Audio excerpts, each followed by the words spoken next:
Hey everyone, it's Matt C.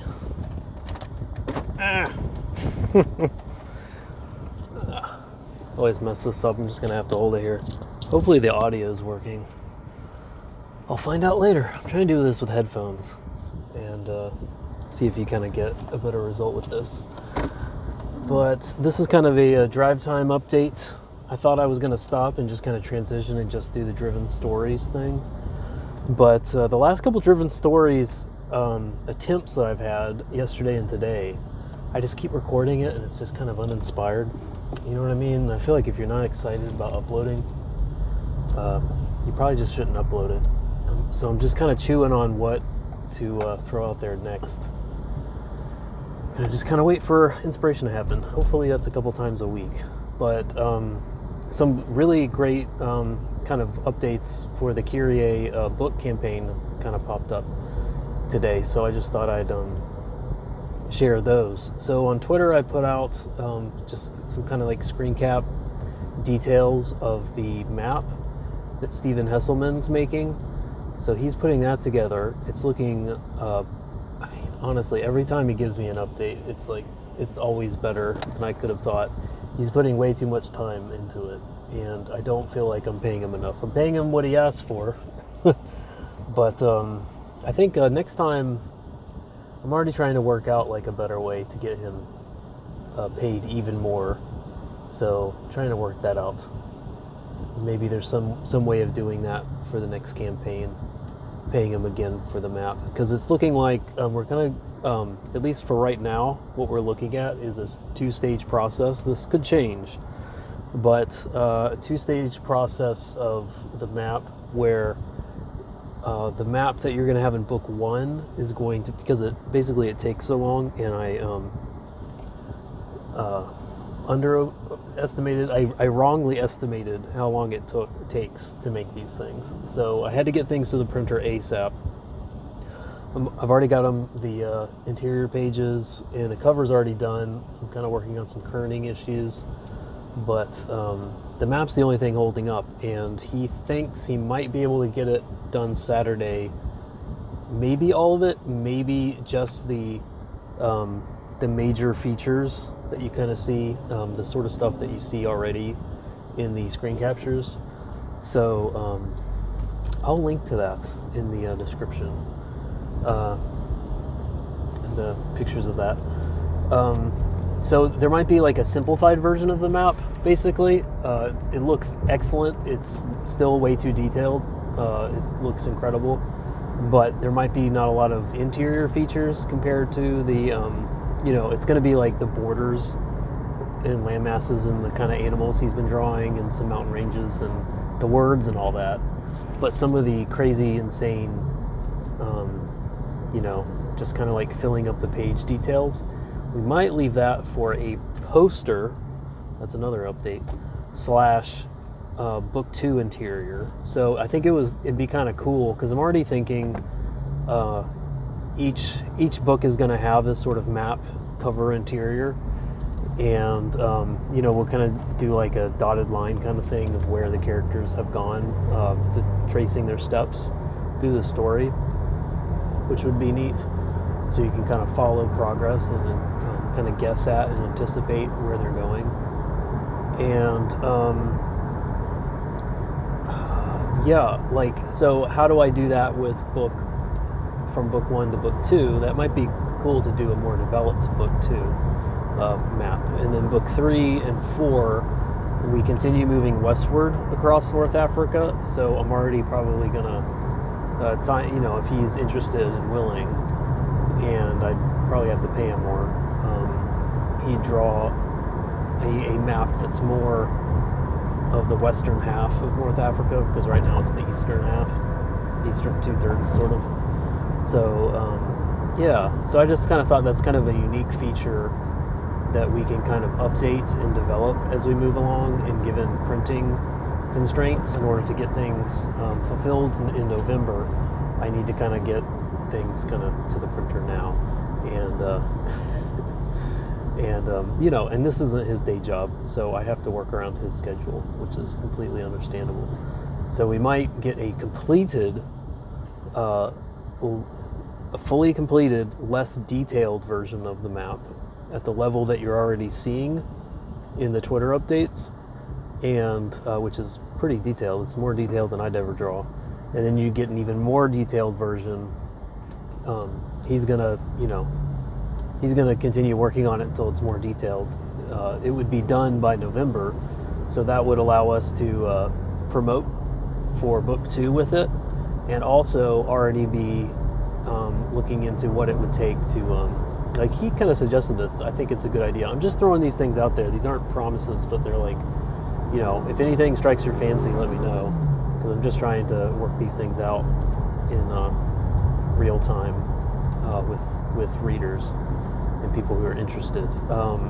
We might sell, so his idea was we might, sell the original art, which I think would be cool. And I'd be happy to give him those funds, I think that would be cool.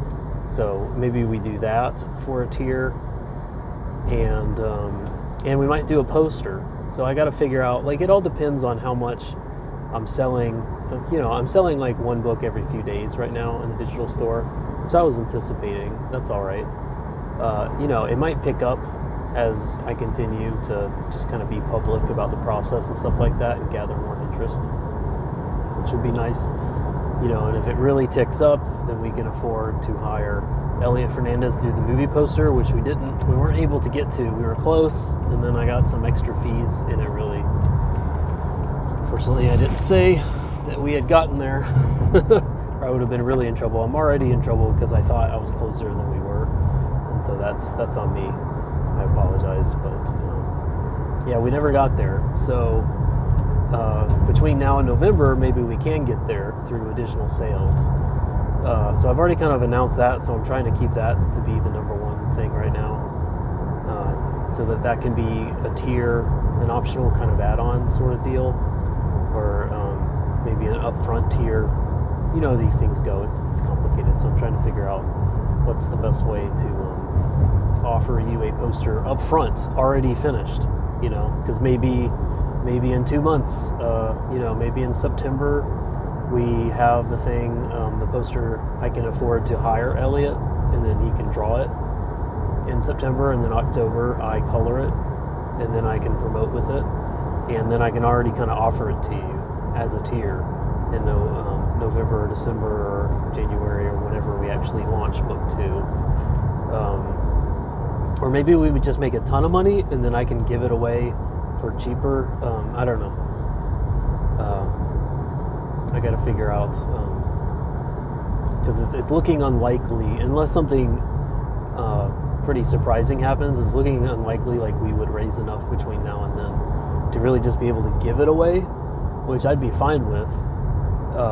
But yeah, it just, all these things cost money, and it always starts in the hundreds of dollars, and it quickly goes up from there.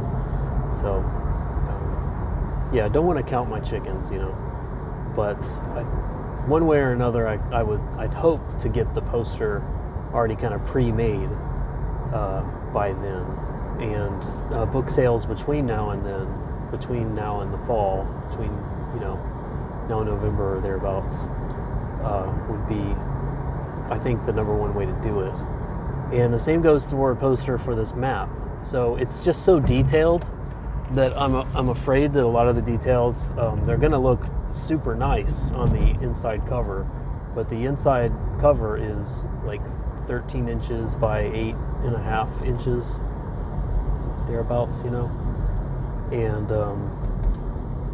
yeah, it's so detailed. I think it deserves a bigger version. So we might do, I think it'd be really cool to do like a poster insert kind of thing, fold it up and in the book kind of thing. Maybe it's printed in the book. I don't know. It's probably expensive to do that thing where it's actually in the book and folds out. But at least kind of, with the campaign, it'd be nice to offer 2 posters, to offer the movie poster and the map poster.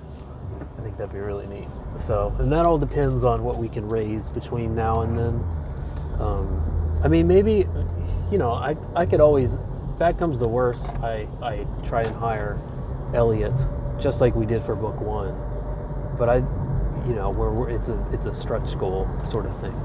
And I anticipate that we'll do better with each book as we go along, because I'm going to fulfill this thing, and I think people are going to like what they see, and you guys are going to enjoy it. You're going to have a lot of fun. You're going to have questions. You're going to be curious about where the story's going. You're going to really enjoy the characters, and you're going to want to see where things go. And you're going to, you know, you're going to tell your friends. So I think the word's going to spread, and we're just going to keep this. Book 1 was an absolute success. It's a smash hit as far as I'm concerned. It's just, you know, we're hoping it would be cool if we can do even more for the next book, and then I can really offer things beyond the bookmarks and postcards and things of that sort. So that's really the updates for today. Over the weekend, I kind of figured out how to do. I think I don't have to barter with a friend of mine for the book plates. I'm going to do some art for her in exchange for promotional material that you guys are getting, and I'm thinking I found some kind of some really nice ways of, you know, it's like quality ways of getting you a nice book plate that you can, you know, it's effectively like a really nice expensive sticker that you can place over the, and again, like the map is so nice, like I feel bad because the whole plan was to put it on the inside cover, which is where book plates often go. They don't have to. You can put it on the front page, I guess, or the back.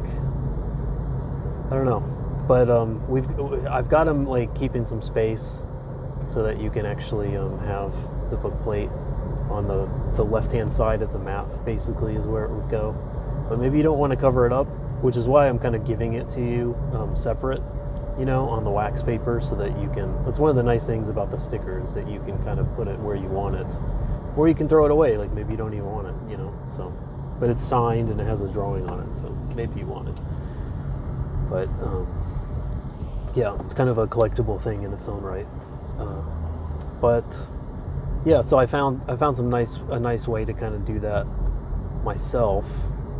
And yeah, there's this cool tradition. It's really cool. Book plates used to be a thing, and I kind of want to do it. I kind of want to like stamp my books with book plates, so that my friends feel a slight bit of guilt when they keep my books indefinitely and don't give them back, because my name is indelibly tied to the book. Yeah, I guess like there's a tradition to say ex libris, which is you know, from the library of, at the top of your book plate, and then you can kind of, typically people put their names beneath that. And I was kind of I was looking at stamps to do ex libris for you at the top of this book plate with space for your name, and then you know, off to the side of that, on one side I'd sign it, off to the other side of it I'd do the drawing. So that's currently where things stand, and it's about 2 by 3 inches, so it's not huge. It's be enough room for you to put your name, and enough room for me to put my name and the drawing. And so that, you know, and as you guys know, that's going basically to most of the people who backed during the campaign, which is nice. So that's getting figured out. And then, and lastly, fulfillment services. So I'm kind of running through, there's a lot of fulfillment services in my state, which is nice. And most of them don't fulfill these sort of projects. So I'm trying to figure out, like, do some of them just want to handle the ongoing orders, you know, but like after November, or I don't know. I got to figure that out. Or do they want to be more like storage facility kind of situations, or do they want to just handle the November orders, everything between now and November, with all the specialty requirements for each order, you know, depending on what tier people came in on. So that's complicated, but I've got some bites. I've got some people interested, so I'm kind of comparing rates. you know, there's fulfillment services that especially fulfill crowdfunded book campaigns. So I'm looking at that. You know, obviously the most cost-effective thing is to print 5,000 books because you made $100,000, and then it's like, you know, it's like 20 cents per fulfillment for them to handle all those books and store them and all that kind of stuff. And when you're printing 500, it's a lot more per book. So I'm trying to figure out, you know, what do I keep at my place? What do I keep with them? But it's an interesting, you know, I've always wondered, how do you do those sort of things? So I'm getting to figure that out now. And I'm going to figure out the best sort of scenario where I'm guaranteed they're going to get you a book that's in a waterproof, you know, scuff-proof kind of situation. That's the plan. And yeah, so that's the Drivetime update for today. Hopefully, you know, it's an ongoing process. I'm still kind of going back and forth with the printer on some print file stuff, but we'll be continuing to update you as the printing situation progresses, and I'll talk to you later. Thanks. Bye.